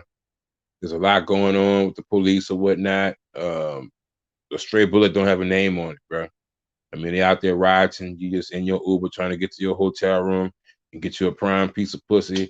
They start popping off, one of them 7.62 shells come crashing down through your window and land in your leg. I'm just saying, just be aware of that. It may not be that bad, but uh, I, I, I don't want to go on record as saying, but fuck it, I'm just gonna go ahead and say it. I can't blame them for that. After what I saw what happened to this brother in the United States, how his life was taken, you know, I don't even care if he did do supposedly with the bad checks he was writing or whatever. You as an officer of the law, as a peace officer, you're supposed to arrest this man, put him in jail. He's supposed to have his day in court. You know, it's not for you to take it upon yourself to need and chase a person to death because you got a personal problem with them. That's why I draw the line at. You're supposed to be an officer of law, peace of law, bring his motherfucking ass to jail, let his ass get locked up. But that's what's going on in Bogota right now. I mean, I don't know how y'all feel about that. Some people say it was a racially motivated crime. Some people say it was just flat out police brutality, and this happens more often than not with police officers. But this is the first time when it's actually been on full display for people to see. You know, I mean, that was like similar with Rodney King back in the days. I've been seeing many of brothers get their ass whooped. You know what I'm saying? By police. Excessive force, needed a back. Dude, get up. He need to go his fucking ankle, pointing backwards. He got to go to the hospital and get patched up. But the first time somebody actually caught it on camera. Okay, now we can prove it. And that's when people like, you know what, we not taking this no more. So that's just a little update on what's going on in Bogota right now. The similar and them motherfuckers is looting. They getting them right now. Motherfuckers say, I've been in the house all this time. You see, it's y'all fault here. See, they saw y'all acting a fool, going to all these stores, getting brand new shoes and shit and looting. So they like, damn, y'all done killed one of our people. We got it on camera. I want some new shoes too. I want some new fake Jordans. I want some of that fake Pelly Pal. Whatever the fuck they got over there in Colombia, they want all that shit. So they running out there, the motherfuckers burning and looting and I'd be hitting up the grocery stores and shit. Like, oh man, I ain't had a pork chop in weeks, man. They probably got all the meat out the store, all the brand new snacks. They hitting all that shit, you know. So with that being said, I know a lot of people were, like ready to go to Colombia or whatnot. Cartagena is supposed to be opening September 15th, if I'm not mistaken. Yeah, September 15th or September 21st. I don't know. They keep moving these days around so much. I can't fucking remember. I don't know. But sometime in September, you're supposed to be able to fly into Cartagena or whatnot. So if you want to fly into Cartagena, you're thinking about Bogota, maybe you should just stay in Bogota until all this shit smooths over. But with that being said, I'm at an hour and 20 minutes. I think I'll be going on someone else's show right about now, if I ain't mistaken. Yeah, I got a show to go do with a brother of mine. If y'all want to come stop over there, y'all can. I think it's he's going live in probably like another 10 minutes. But I'm about to go over to his channel, T History channel. I don't exactly know what the topic is, but the brother wanted to have me on. I'm always, willing to go over there and talk to that brother. He's a good brother, good heart, cook some good food. Hey, ain't got nothing bad to say about him. But at any rate, I appreciate all 30. Well, take that back. All 43 of y'all coming through here tonight. I hope y'all wiped y'all feet when y'all came in. Shout out to Drees. Uh, if you haven't liked it, please like the show. And I will be Ben Umar. Okay, I'm gonna see who this is.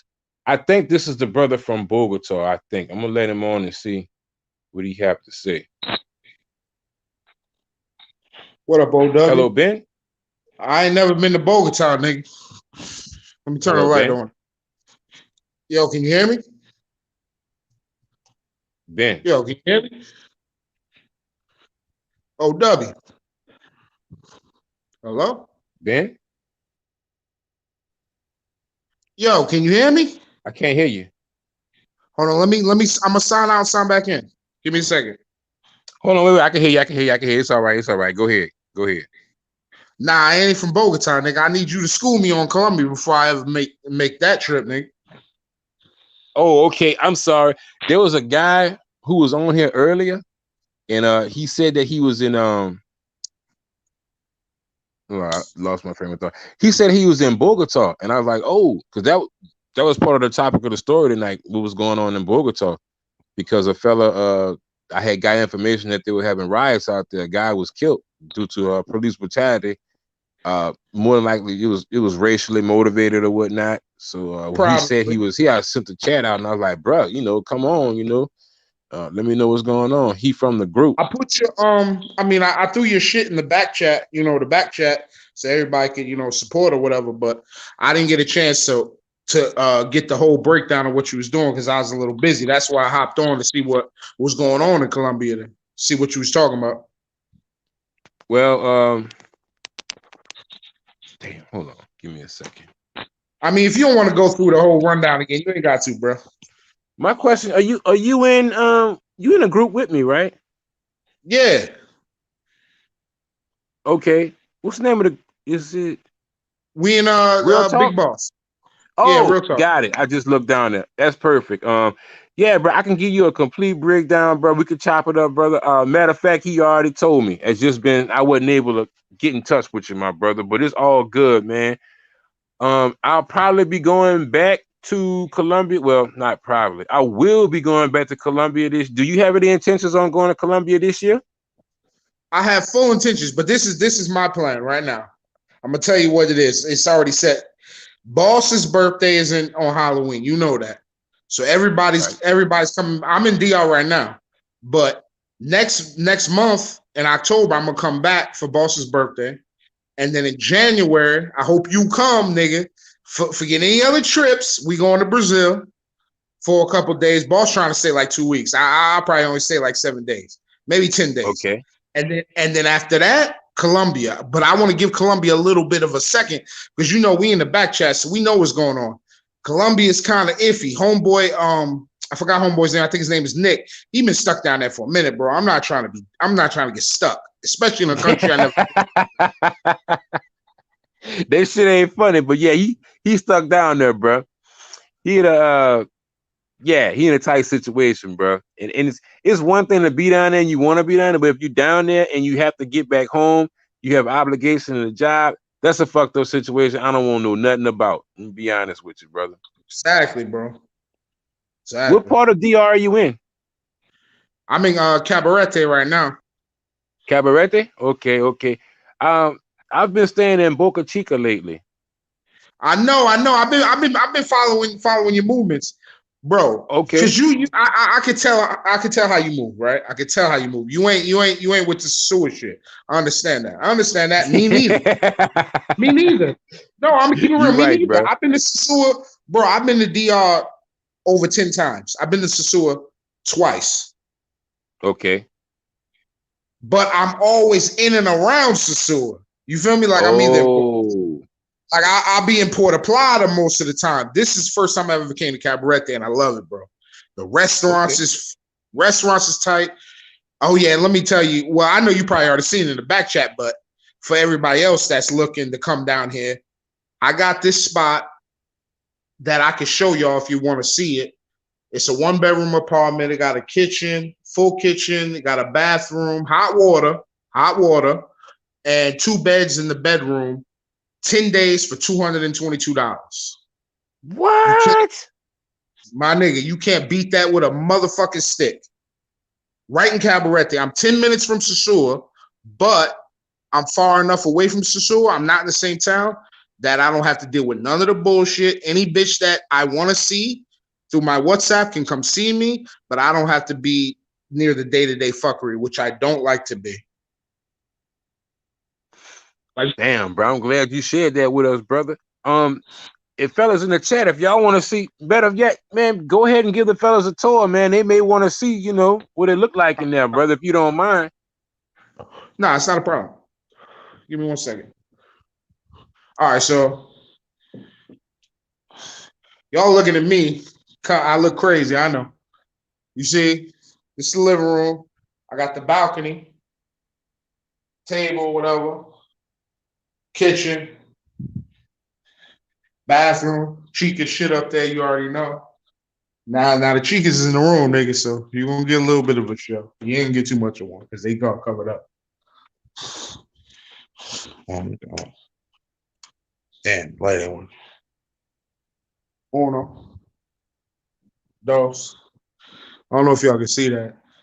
Hold on, give Boy, me a you a second. bad man, boy. Damn. You already know. You already know. You already know. W, I learned from the best, nigga. God damn. But yeah, that's how we living Got a right now. motherfucking seal of approval.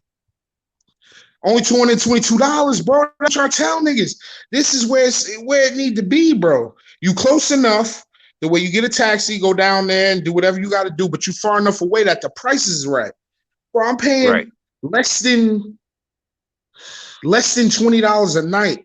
It got AC, it got cable TV, I got a washing machine in the bathroom, got the full kitchen, I got everything I need. $19 and some change a night. What I guess that breaks down to. I don't no, it breaks down a little bit more than that because $220 for 10 days. So break down to what, like $21 a day or some shit like that? 22? You can't beat that with a stick, bro. And on top Can't, of man. that, you have a fucking kitchen in there. See, that's my main thing. When I go places, I like to have a kitchen, bro. Me too. Sometimes I just cook my own food. I'm gonna be honest with you. After a certain time, I won't eat my own food. You know what I'm saying? Bro, But you know how sometimes where you be out of the country and you be eating certain shit, you going out, and that shit mess your stomach up a bit. You like to go to the store and fry your own chicken or whatever you want to eat. You know what I mean? Just cook it the way an American would. And then it'll right, settle your stomach a bit. That's why I like to have my kitchen because I can't eat too much of they shit day after day after day because my stomach starts acting restless. right. Yeah, we all go through that problem, my brother. I had that problem in Medellin one time. I was in Medellin and I actually ate Arabic food. And the second Right time I there. had food poisoning. I was down for like 3 days. Like just ruined my whole vacation. So I heard that this is the one thing bad thing. Well, I heard more bad things about Colombia from certain people, but the one thing I heard about Colombia is that their food is trash. It got no flavor. Is that true? it's arguable. It depends on where you go at. Most people that tell you that, uh, from a how could I put this? From a tourist point of view, that probably come in town for a day or two or three or whatnot, they're gonna tell you, "Oh, the food is terrible." But once you get outside of Parqueyeres, you just want to stay in the more touristy areas. Yeah, they're feeding you bullshit there. I'm not gonna lie to you. I went to Parqueyeres one night. Every fucking thing was deep fried fucking chicken, deep fried vegetables, deep fried ice cream. It was just like fucking Yeah. eat this Lazy. shit. You know what I'm saying? That's lazy But shit. That's like we deep fry everything and it'll taste good. That's lazy. It's terrible. It's terrible. They're making quick food for gringos who come down there that get drunk, basically. You know, that's what it is, a quick turnover. But you go outside of that region. See, I've been to Cartagena as well. Cartagena, they use more seasoning there because there are more people there of our ethnic background, if you get where I'm going. And Yeah. the food, I had some great food in Cartagena. All right. There's some good spots to eat in Medellin too, if you know where to go. All right. And I'm just to be fair, since I'm not trying to downplay nobody or disrespect nobody, you're probably not gonna know where these good places to eat the first time you go there. I mean, the first 2 or 3 Oh times you yeah, of go there, course not. Of course not. because you don't know what That's you why. don't That's know. why I seek information because I don't know. I wouldn't know what to eat. I would just eat whatever. Yeah. And that's what I went through. That's how I ended up getting that fucking food poisoning. Just eating whatever. I ain't know where to go at. But say around my 4th and 5th trip, I knew where to go get good barbecue at. I knew where to go get food that was damn near American food. You know, I knew where to go get damn good pipes of food at, and I knew where to go get food that would not make me sick because it was really But fucking fresh. you in New So it Orleans, just right? takes time. You in New Orleans, right? OW. Oh yeah, I'm in the Inno player. Oh, you know what I need? I need one of them beef sausage po' boys. You already know that Uh, sausage y'all got down there, and you know what I'm it- talking it's about. it's called hot sauces, cousin. That's that Yes, patent. It's that patent hot hot beef sauces. sausage. I know, nigga. I Yeah. told you back before. I did 1 year. I did 1 year in New Orleans in high school, my ninth grade year. Yo, that hot sausage po' boy ain't nothing fucking with that. With the lettuce and tomato and the onion, a little bit of mayo on it.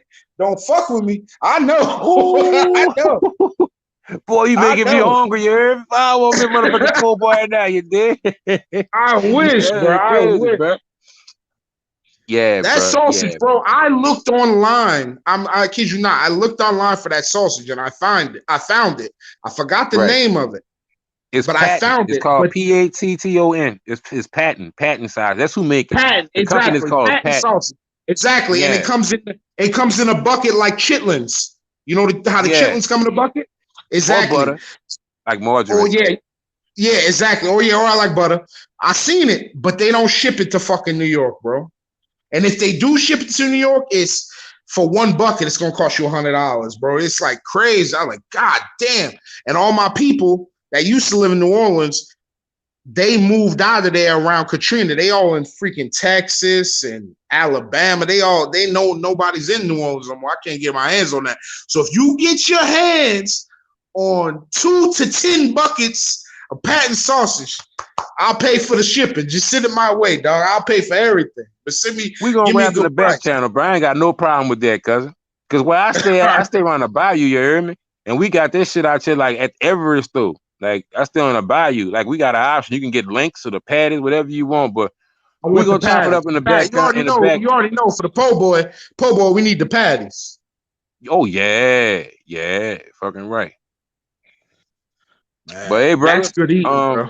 That's why I know you wouldn't like Colombian food because you from New Orleans, bro. It's good eating in New Orleans, bro.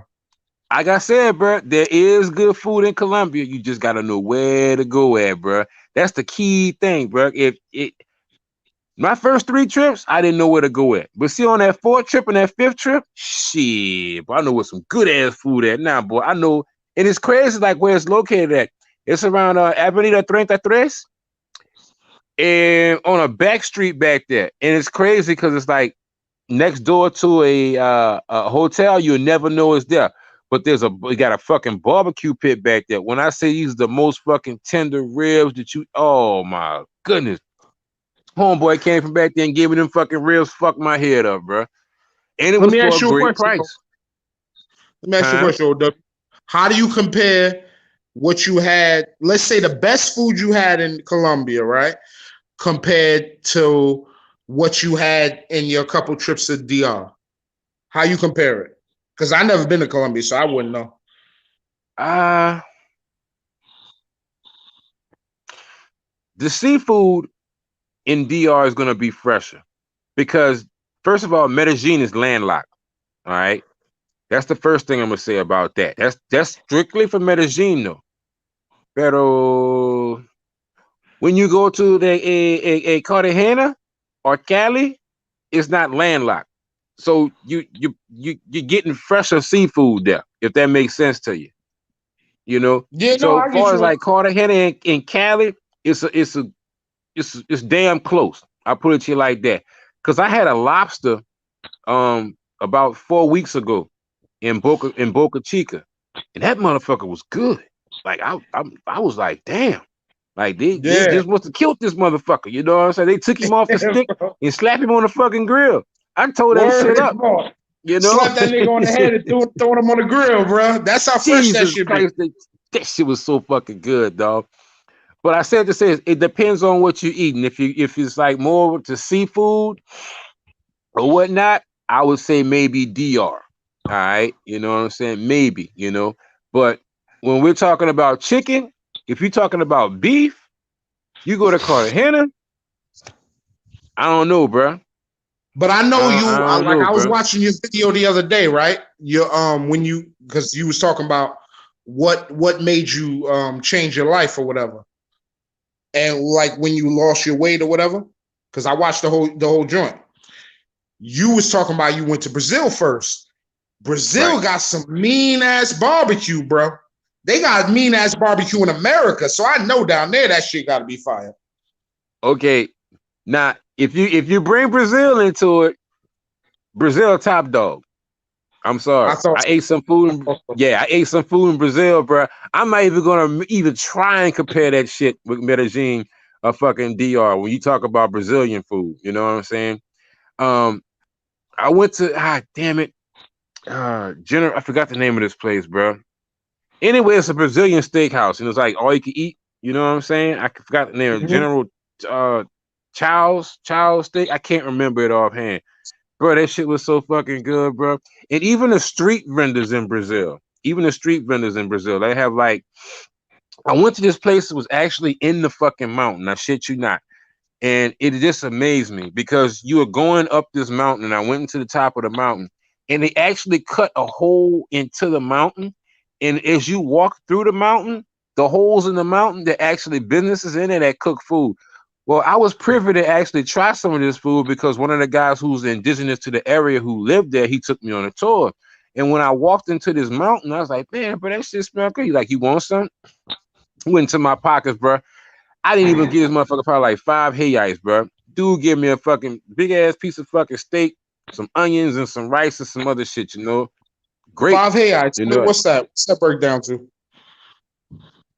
just fucking great. You know what I'm saying? So Yo, Brazil, as far as the food, OW. always number Five one. Hayites. Five Hayites. What's that? Oh shit. Back then, it was 4 to 1. So the conversion gonna be different now because the conversion now is like 5.4. So let's just say $2 back then. God damn! And you got rice, steak, and everything. Yes. But Oh, keep that's in beautiful. mind, this was up in the mountains. Once you come down, the closer you get to uh Lagoa, and the closer you get to what I'm trying to Ipanema, and what's the other and Copacabana, the more shit costs.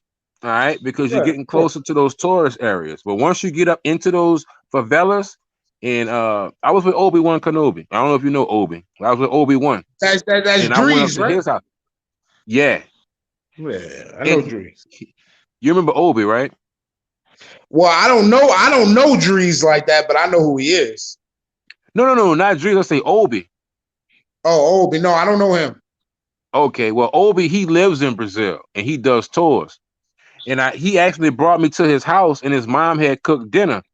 So I got to eat some home cooked food as well. I know Um, that shit was fire, bruh, it was some fucking roast. Bruh. Beautiful thing, bruh. bro. Because I went to in New York. There's a place called. If you're ever in New York and you want good Brazilian food, there's a place in Manhattan called Fogo de Chao, and That's it. the food in That's there is it. crazy. It's like you said, it's Brazilian. It's all you can eat. They just put meat after meat after meat on your plate. It's crazy. She's mad good. So I can only imagine how it is in Brazil. Um, Clifton 951. You're completely right, Clifton. The good food I had, you gotta go to the local places, man. You gotta go where the Colombians eat at. It's no fucking doubt. And if you don't, this shit exactly like you said, it's bland, it's greasy, it's just not something you want to eat, you know. So that's one thing that I learned when I any country I go to, I get to know the people and and I watch where they go to eat at. And like if they got a whole bunch of gringos hanging out somewhere eating, I'm like, nah, maybe, but I try to go where the locals eat at because hey, it's their country. They know where it's good at. You know, it's unmistakable. You know, just like in New Orleans, if somebody come here, man, where I can go get some gumbo at, cousin? Man, look, I got you. But to be honest with you, the best gumbo is made in the kitchen at your own house. But you want to fuck with it for real, I bring it over here on this cut round here. You hear me? And this lady on the corner got a corner store. She got the best fucking gumbo in the city, and that's just the way it is. But if you do what the tourists do, you'll probably end up on fucking Bourbon Street somewhere on Decatur looking for a bowl of gumbo, and it ain't And gonna be the shit it that you won't be looking for. shit. It And ain't gonna be shit. it won't be nothing like you get in the side towns. Exactly. It's some commercialized shit. You're not a commercial store or whatnot. Like you want Facts. some dirty Obi-Wan is good rice. people. You want Big some dirty boss. rice. You I want a see your po' boss, boy. baby. Big Yeah, boss big up in boss in here. the building. Yeah, big boss in the building. Vel strong. He grande hefe up in this motherfucker. That's my nigga. Yeah, man. Big boss, man. Obi-Wan. Yeah, Casper no Obi-Wan. Oh, okay. Yo, Oh, if y'all anyway, ever, if OW's busy and you ever in Kenner, Louisiana, hit me up. I know all the spots, bro. All the spots to get a good meal. I'm telling you, I do. hell to the yeah, bro. I love that Well, place, bro. Anytime I get back down to Louisiana, the food down there is stupid, bro. oh Stupid. yeah, bro. It's hard to find a good a match, a good equal to Louisiana when it comes down to cooking because we got the That's seafood, we why I got the was meats. yo W. That's why I was laughing at you the other day because you talk about before you changed your life, you was a fat motherfucker, and I can relate because I'm a fat motherfucker now. But if I live where you Hey. live, I would be like you said in that video. I already shaped like Norman Hand, but I'll be like the retired Norman Hand. I'll be the retired version of '99. You heard me? That shit down there is Oh crazy. man. I can't You had believe me you remember dying. this shit, dog. Yeah, Ah, you had dog. me dying Norman. when you said Norman Hand, bro.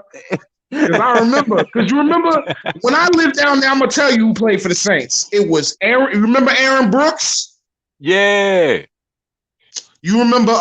It was Aaron Brooks was the quarterback. I think you had Joe Horn out there. Yeah. Uh, Norman Hand was on defense. Who else you had on? Who else was on the Saints? Because I used to watch the Saints all the time because I was down there. And I think was Right. Rondell Mealy? No, Rondell Mealy had just came from LSU. He went to the Green Bay Packers. Man, we had Like Hitman Harper. I was watching all the New Orleans shit. Rondell Mealy, he went to the Packers. You had who else? Who else? I can't Hitman remember, bro. But Harper. Hitman huh? Harper, man. Hitman Harper. Yeah, the Yeah, safety. Hitman Harper, man. Yeah, Yeah, see, yeah, we had a nice I little know what you're squad, talking bro. about. I know what you're talking about, bro. And Deuce McAllister was on the Right, squad. right, right. Reggie Bush came a couple years after. It was Deuce first. The Deuce is Right. loose. Deuce is killing them niggas out there, boy. I Shit. remember that shit. That nigga knees loose now, boy. He all fucked up. I be seeing him walking through the airport, you hear me? That boy knees is chapter. Right, I bet, man. bro, because he was running hard, yo. He was Yeah. running hard. Real talk. Yo, big But my boss. brother Ben, I appreciate you having on the channel, bro. I gotta get over to my brother T Hicks right quick, bro. We gotta do a show over there. But as he stated, he says you're more than welcome to come over to his channel. We about to do another live panel. So fellas, if y'all haven't subscribed to T History, he's in the chat right now. He just said Deuce McAllister, running back. Right, that's right. Deuce McAllister. He used to say the deuce is loose and nigga knees is Deuce loose. is Boy, loose. Yup. bro. He gave some good years, bro. But at any rate, yeah, fellas, we've got to go over there. I appreciate all y'all on here tonight. If you didn't hit the like button on the way in, be sure to hit it on the way out. It'll be greatly appreciated. I'll probably be going live again tomorrow. I have another hot topic coming up. Yo, And OW, if y'all have any questions, before you jump what's off, up? what's your cash app, OW? Um, Damn. Dollars. Let me see Put something. it in the OW. Put it in the back chat. I got you. But good looking for letting me come on and chop it up with you, bro. Put it in the back chat. You already know where to find me.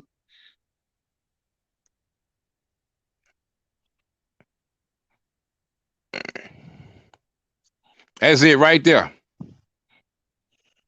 Where it's put it in the back chat, OW, because I'm on my phone. I can't see the live chat. Damn. Like in the group. Put it in the group. Oh, in real talk. Yeah. It's posted in there. I got you. Because I'm on my phone. I can't see. All I can see is you. Oh, okay, cool. I got it. I Yo, but thank you appreciate you, for bro. letting I me come got you. on, man. I appreciate it. It's fun chopping it up with you, brother. Hell to the yeah. I'm gonna hit you back up later, bro. My phone All right, bro. overheating right now. Damn. All right. All right. Have a good night.